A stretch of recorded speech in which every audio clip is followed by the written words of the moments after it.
प्रथमं श्रीधरं विद्याद्वितीयं रघुनायकं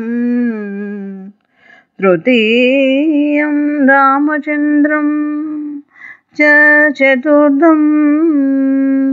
रावणान्तकम् पंचमं लोकपूज्यं च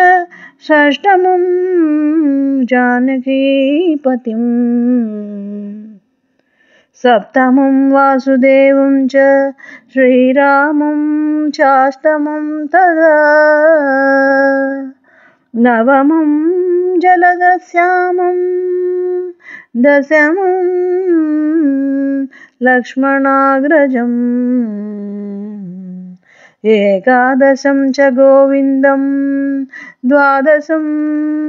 सेतुबन्धनम् द्वादशैतानि नामानि यः पठेत् श्रद्धयान्वितः अर्धरात्रे तु द्वादशं कुष्ठदारिद्र्यनाशनम् अरण्ये चैव संग्रामे अग्नौ भयनिवारणं ब्रह्महत्या सुरापानं गोहत्यादिनिवारणम् सप्तवारं पठे नित्यं सर्वारिष्टनिवारणम् ग्रहणे च जले स्थित्वा